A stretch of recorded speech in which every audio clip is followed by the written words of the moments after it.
Moi, je pense qu'une fois qu'on aura fait les retraites, on tapera les derniers, les aides sociales, qui ne représentent rien du tout, mais on ira vraiment chercher l'argent des pauvres. Il y a 400-500 000 ménages, les 1% les plus riches, c'est ça, hein, qui détiennent 25% du patrimoine français. 25% de ce qu'il y a dans les comptes en banque, de ce qu'il y a dans l'immobilier. Et ben pour compenser ces cadeaux faits à ces gens-là, on va aller taper les 17 millions de retraités ou les 5 millions de chômeurs. Ça fait 10 ans que nous vivons des situations inédites.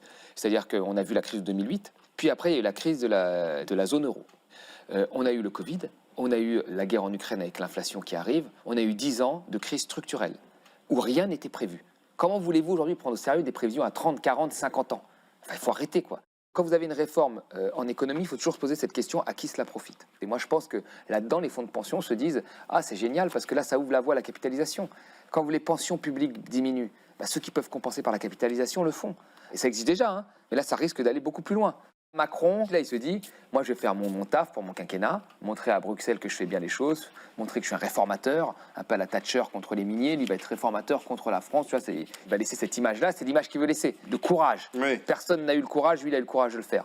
Il a réformé le travail, il a réformé le chômage, il a réformé les retraites. Ici, il arrive à partir avec un déficit à peu près à 3%, c'est son objectif, on retiendra ça, il a redressé les comptes publics, et il veut son 5% de chômage, qu'il aura en radiant tout le monde, en faisant tout pour avoir ce beau chiffre à l'américaine, même s'il y a une armée de pauvres autour de la statistique.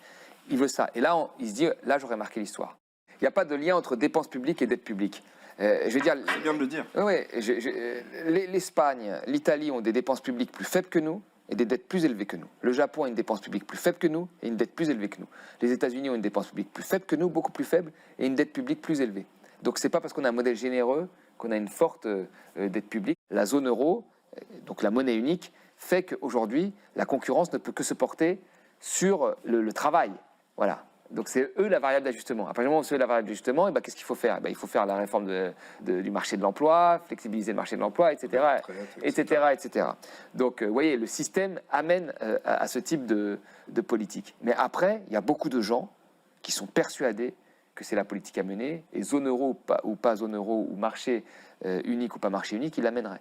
Et Macron, moi je suis persuadé qu'il n'a pas besoin de l'Europe pour mener sa politique, et qu'il la ferait quoi qu'il arrive.